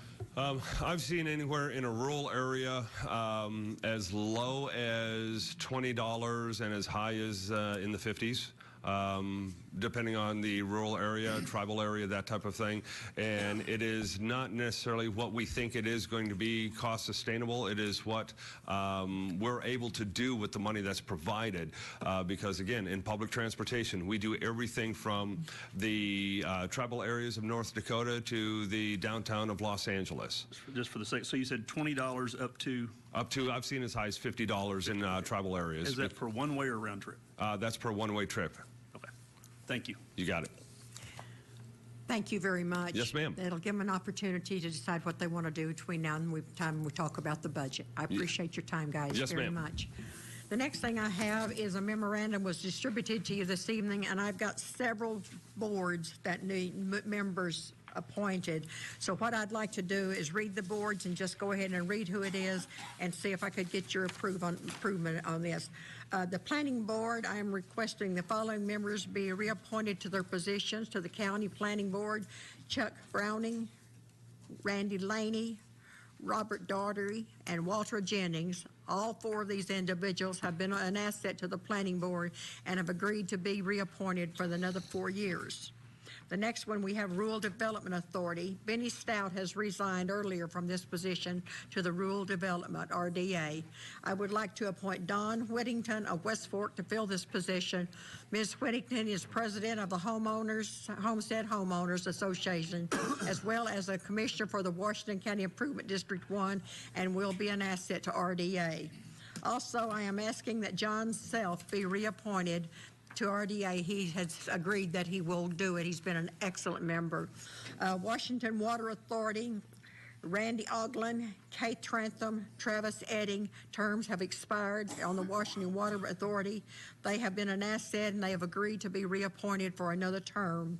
And the WRMC Board of Directors, the Board of Directors of Washington Regional Medical Center has requested that the Quorum Court approve Mr. Woody Bassett to serve as an additional 3-year term as a member of the WRMC Board of Directors beginning January 1. If I could get a motion to approve. That we reappoint all of the boards that you announced. I have a motion and a second.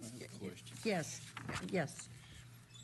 I just wonder, since these terms don't terminate till the last day of December, if the new county judge shouldn't do this.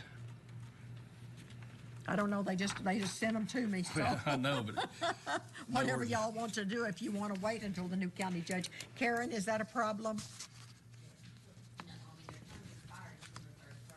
Okay.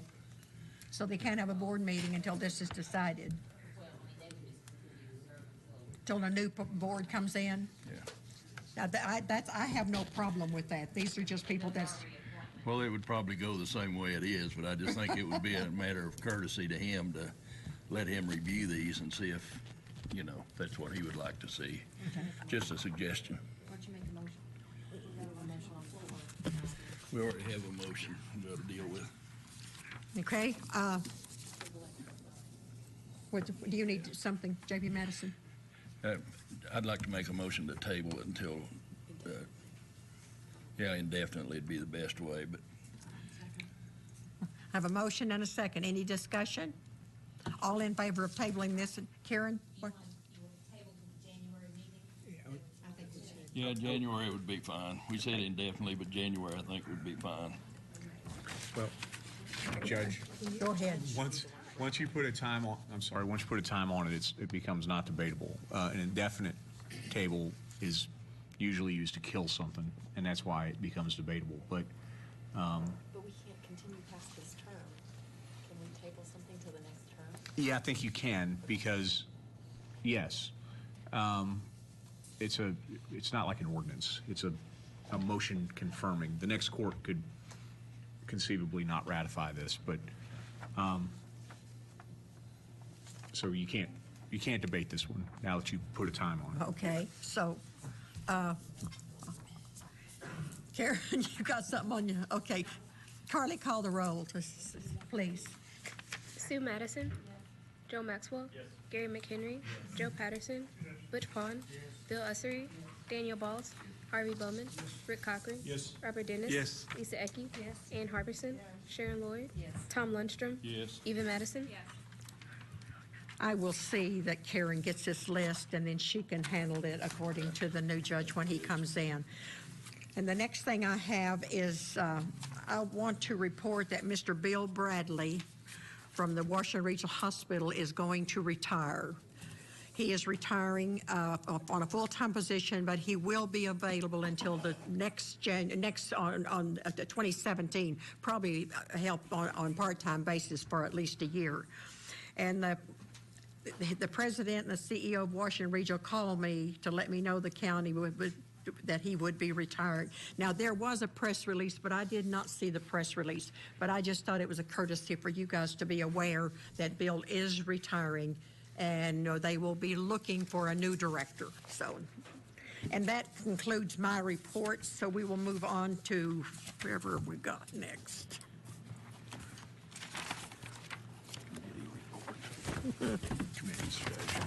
Yeah. Can't find my agenda. The next thing we have is our committee reports, and there was no meetings, so we'll just go on and bypass those because no one had the time to meet or nothing on their agenda. Yeah, I remember that. Okay. So it's on the 18th. The next thing, we've already done 17. Now, what about 18 budget ordinance. okay, number 18, appropriation ordinance with Rick Cochran. Thank you, Judge. Since we've tabled the millage into the next quorum court meeting, I feel like it would be appropriate to table item 18 to the same meeting.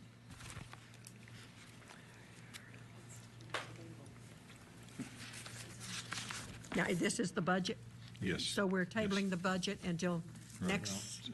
You move to, Judge, and it's not. No, but debatable okay, because it's he's- not debatable. So, and did I get a second on it? Second. So, pardon? It's a question. Probably. I'm going to recognize you whether it is or not. I go out and do it our way. You're Would the recognized. tabling preclude any decision on the ORT funding, or could that be handled separately? The question's not of you. Well,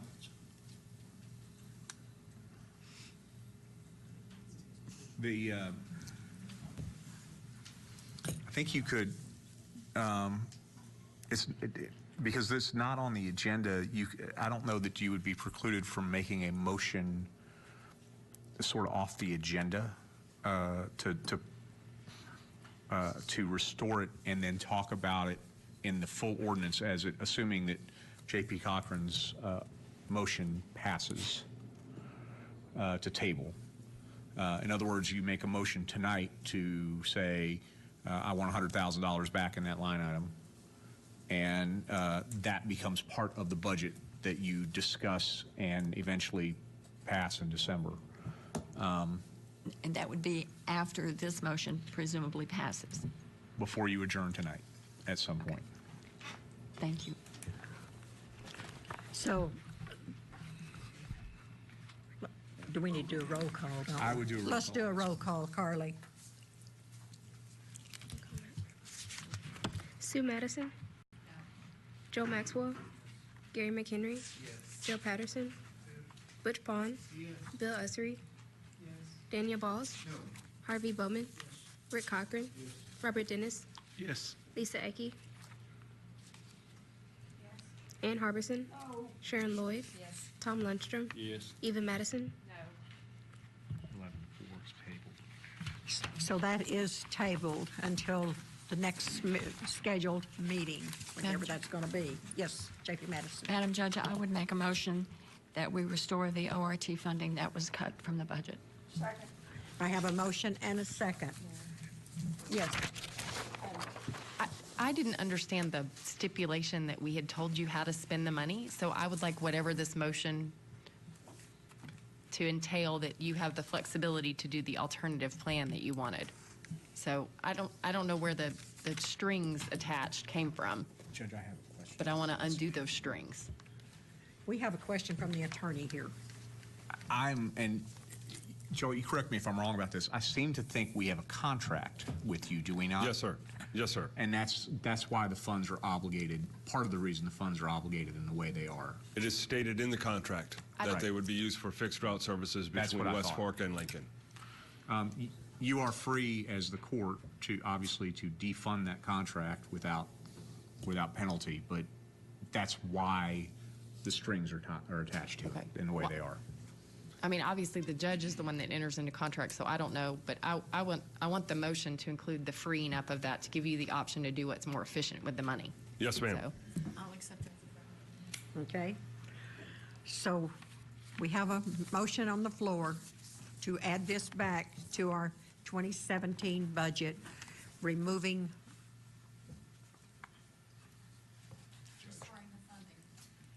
I want to restore the funding, but I want it to be used in the south part of the county like it's being used. Yes, ma'am. Turn your mic on, Ann. More efficiently than what it's being used now. Yes, ma'am. The proposal that was handed out earlier today that I hope everybody had a chance to take a look at, details in the top section in the box what would be done, and it would be two smaller fixed route vehicles, or two smaller demand response style vehicles that are dedicated to the rural portions of Washington County. Was that the full details? Because I didn't get a chance to look at it. Was that the full details? Yes. The two vehicles? Yes, ma'am. And also in there was that we could actually go ahead and use it not only for assisting in procurement of those vehicles, but also in the operation of that route, but also we would go ahead and dedicate a portion of it towards the Interstate 49 commuter service, which benefits all of Washington County. It should be in your packet, yeah. Okay, No so worries. now, JP, no? Do we have all of our questions answered? So are we ready for a vote? That's up to your JPs, Judge. Are we ready for a vote? Yes. Okay, call the roll, Carly.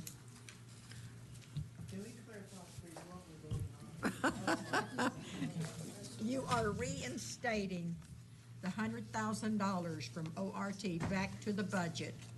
And then, Isn't it 122, 970? they only took 100,000 away. Sorry. That's okay. I think it'd probably be appropriate for JP Madison to restate her motion as, I thought it was this JP Madison. I'm sorry. JP Sue Madison to restate her motion as, The motion was to restore the funding that was cut, at the same time giving ORT flexibility to make changes with the understanding that's in the southern part of the county. It would be consistent with his. Yes, ma'am. Yeah. J.B. Maxwell? I have one follow-up question, Madam Judge, if you don't mind. Which one are more efficient financially, the demand response vehicles or the bus? It depends on where they're actually setting. With these kind of ridership numbers. In this particular area right now, I think we could be much more efficient with the demand response vehicles. And the reason I say that is because the current ones that we purchase are right around 32 gallons per mile, where the bus that you see out there right now is between 6 and 8, depending on the day of the week, gallons per mile. We're still looking at the same number of hours per day, still needing 2 drivers, so we can split it out into both sides of the county, but we're frequenting Lincoln and West Fork and every point in between much more throughout the day. So cost per mile, these smaller vehicles are much more efficient. I'm sorry, let me rephrase that. Cost per rider? Cost per rider and cost per mile, they become much more efficient. Thank you. Okay. JPS, are you okay? Yes, ma'am. Okay, Carly, call the roll. Sue Madison? Yes. Joe Maxwell? No. Gary McHenry? No. Joe Patterson? No. Butch Pond? No. Bill Ussery? Yes. Daniel Balls? Yes. Harvey Bowman? Rick Cochran? No. Robert Dennis? Yes. Lisa Ecke? Yes. Ann Harbison? Yes. Sharon Lloyd? No. Tom Lundstrom? No. Eva Madison? Yes. It failed. Failed. Thank you very much. Thank you, Joe, for your time. Appreciate you.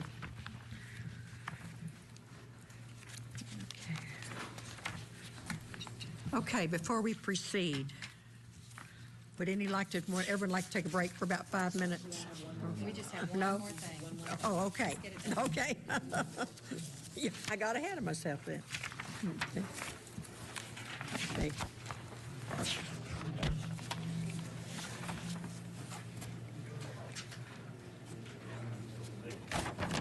So which, are we on, what are we on? 19, Judge. Oh, we're on 19? Okay, we're on number 19. Butch Pond? An emergency ordinance ratifying a conditional use permit granted by the Planning and Zoning Board.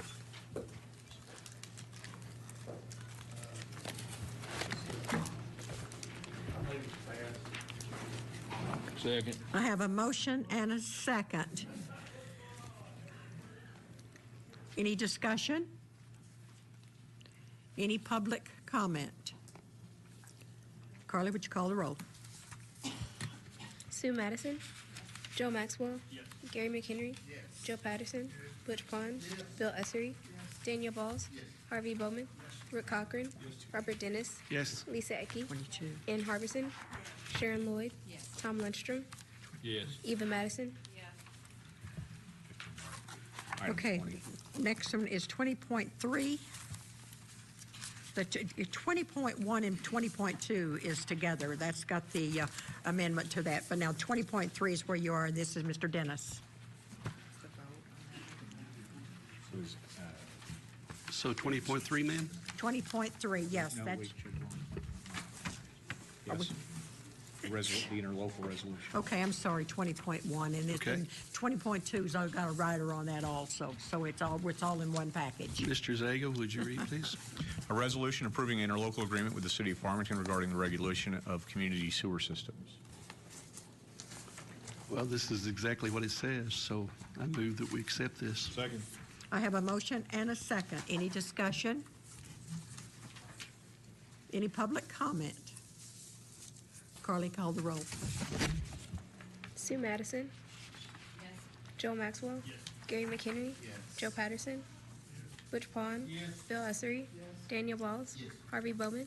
Rick Cochran? Yes. Robert Dennis? Yes. Lisa Ecke? Ann Harbison? Sharon Lloyd? Abstain. Tom Lundstrom? No. Eva Madison? 13.1. Okay, next one is 20.3. Mr. J.P. Dennis? Thank you, madam. Mr. Zago, would you please read 20.3 for us? An ordinance amending ordinance 2016-56 concerning salaries for budget year 2017.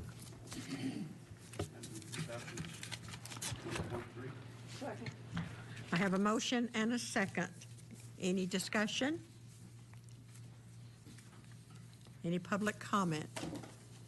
Carly, call the roll, please. Sue Madison? Joe Maxwell? Gary McHenry? Joe Patterson? Butch Pond? Bill Ussery? Daniel Balls? Harvey Bowman? Rick Cochran. No. Robert Dennis. Yes. Lisa Ecke. Ann Harbison. Sharon Lloyd. Tom Lundstrom. No. Eva Madison. That passes. Next thing we have is other business. Does anyone have anything they want to announce or any items they need to be discussed? Yes, J.P. Madison. I have one request of the public in emailing us, if they would please include their address of their residence. When we receive an email, we have no idea if it's somebody from Little Rock or somebody from Los Angeles if you don't give us an address, and that matters to us greatly. So I would appreciate that. Second. J.P. Cochran. Yes, thank you, Judge. Along that same line, I realize that it puts a big burden on Karen and Carly to keep forwarding all these emails. I would rather the constituent get a list of our emails, either forwarded back to them or direct them to the website so that they can be alleviated of that duty. Thank you. Okay. If you go to the Quorum Court website, you don't know that our email addresses are on it because you have to click on a link that's highlighted to see the email address. So a lot of people go to the Quorum Court page and don't know that they can email us. And they come back to me and say, I didn't see an email address on that page. And I say, well, you have to click on our name. And I don't fault IT there because technically you really don't want the email addresses to be out there in text form that we can get a whole lot more spam. But it is very difficult for members of the public to communicate with us by email. And because the Quorum Court email was disallowed as being able to reach all of us individually, IT made the decision. I have no idea. There needs to be a way. We do not get enough emails as Quorum Court members that we are ever overwhelmed, that it should not be permissible for people to email all of us at once. And I'll say that a lot of members sit around this horseshoe and say, I don't vote just for my district, I vote for the whole county. So I want to know what the whole county says, and I want them to be able to have a button to push and email all of us at once. And the way IT set it up, the only way for people to do that is to send them to the staff to put the obligation to forward. So if we can all approve to have the Quorum Court email live, which is totally logical, then it takes the burden off Karen, and we all get to hear from the citizens of our county. Yeah, let's do that. So moved. Second. Did you need to be recognized? IT can do that. Absolutely. J.P. Cochran. Thank you. If you go to the state and federal government, to the Senate and the representatives, you cannot do any more than one person at a time. I think we should be in the same situation as we are now. Well, I understand there's 135 of them. J.P. Balls. But it's a situation where it's not afforded to any other government. Why would we do it? I met with the judge and Steve and John Adams about this because I was very concerned that people were emailing and we thought we were getting them and we weren't. They can do it. If we tell them to do it, they will do it for us. And I think it's something that needs to be done. There's 15 of us. If you don't want to answer the email back, don't answer the email back. But I think it's important that we listen to everybody in the county. It's easy. It's an easy change to make on the website. You can still just click a button at the top to email the Quorum Court, or if you know who your particular person is, you can choose that person. Thank you. J.P. Dennis? I don't understand. Thank you first, ma'am. I don't understand why they can't do both. I mean, because it exists in business to do both. Otherwise, I can do one, or I can go up here and do the group. So make a group for all of us and make individuals. I love to see them. I like reading them and like to know what my constituents want. And I think it's a very important thing to have because they're the ones that we're working for, so they should be able to reach us. And I think I spoke about this last night, telling people to go there and look. I didn't know that they couldn't pull it. I thought they could. So it needs to be changed. Thank you. J.P. Madison. And I was just going to say one thing. There are a lot of people that go to the effort to email all of us individually at the same time or even separately. But to do that, you click on Tom Lundstrom. It takes you to Outlook. You have to copy the email address, go back, and do that 15 times. It's the only way to do it. that is a hindrance to people communicating with us. That's, if you try to do it yourself, you will experience how difficult it is. And you first have to realize that clicking on our names will get you to the email address. Okay, so now we have a motion on the floor. I'm sorry, go ahead. I just want to make one comment regarding the bulk emails. I would suggest that there be a form that individuals fill out before they can do a bulk email, so we get everything we need to know about the individual that's mailing us or emailing us before it's sent.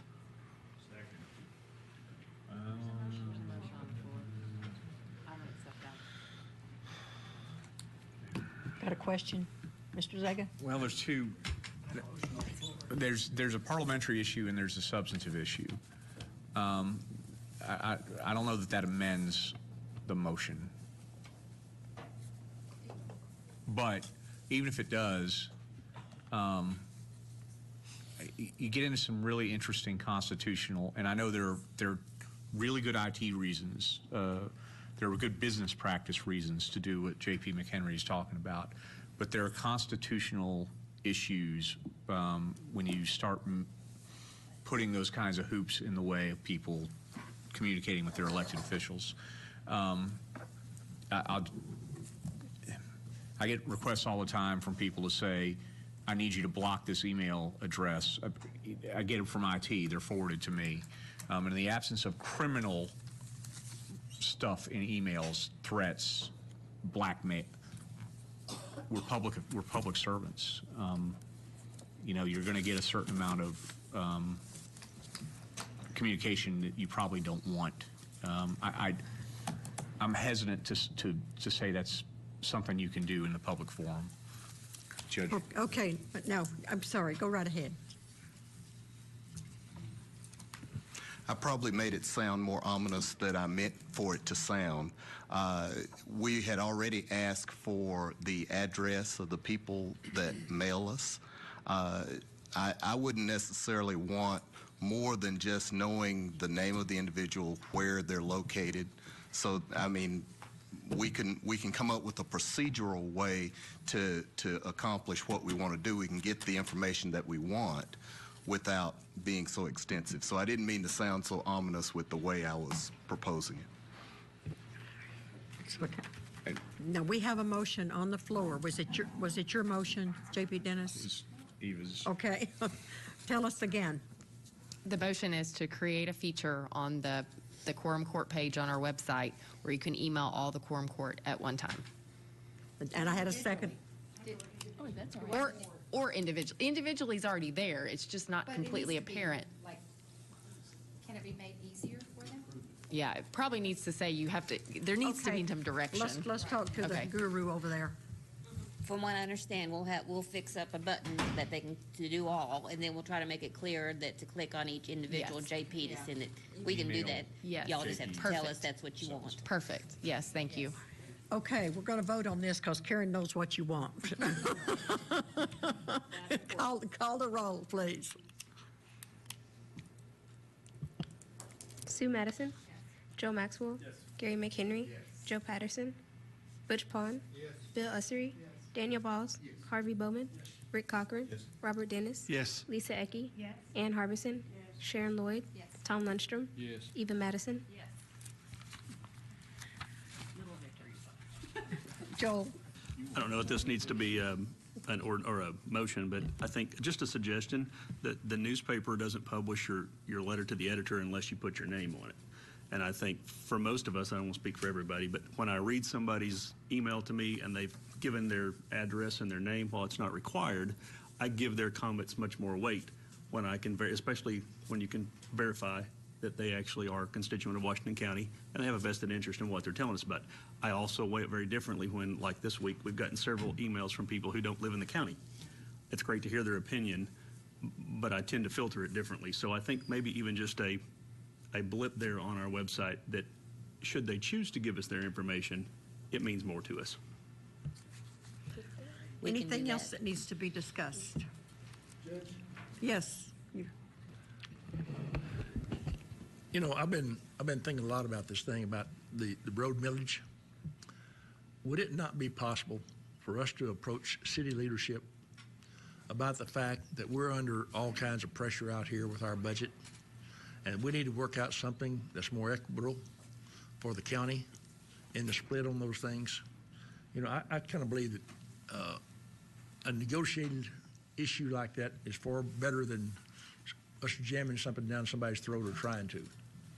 And I don't think it's beyond us to go ahead and be able to approach these city leaders to talk about this issue and talk about splits, that we might not be able to come up with something that's more equitable and help us with this whole thing. Any thoughts from you about that? Judge, can I speak? Yes, please. J.P. Bowman is a former Justice of the Peace and somebody who discussed altering the road millage when Mr. Bailey voted against my two budgets. I can tell you that I suspect each one of your mayors will be reaching out to you tomorrow or the next day. Yes, they know now. And I don't mean to be at all flip about that. I just think you'll be hearing from them. They'll be proactive about that, and then there may be some discussion. Well, I was even warned by another Quorum Court member years ago that any vote like that would be helped in disregard in very unfavorable terms.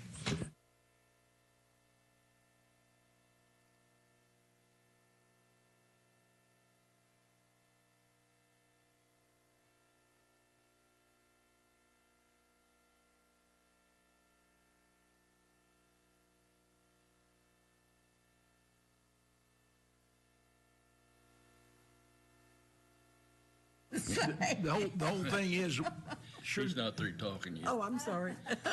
surely there's a way to reason with these people about what we're dealing with and what they're dealing with, that we can come to some kind of agreement. Thank you. Thank you, sir. Okay, Lundstrom. It's just too bad that J.P. Bowman wasn't here when this was discussed before. Because both those judges, I mean, mayor sat right there at that table, and they were very direct in their opinion. Now, here's something I think needs to be taken into consideration. The state gives us a right to levy certain millages of taxes. They're ours to levy, whether we want to or not. If we want a zero road tax, that's our business. If we want a 5 mil general fund tax, that's our business. It's not city's business, it's our business. They've got their millages, we've got our millages. Point of order, this matter was tabled. We're technically not supposed to talk about it anymore. I'm not trying to cut anybody off, but it is already 8 o'clock, so. Sounds to me like I'm being cut off. But anyway. Yeah, you are.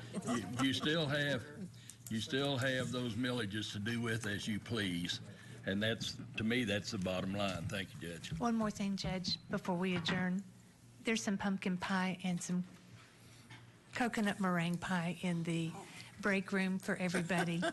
If you would like, I made those today. They wouldn't let me call a break while ago. I know, and so if you want, just take one home. Everybody's invited.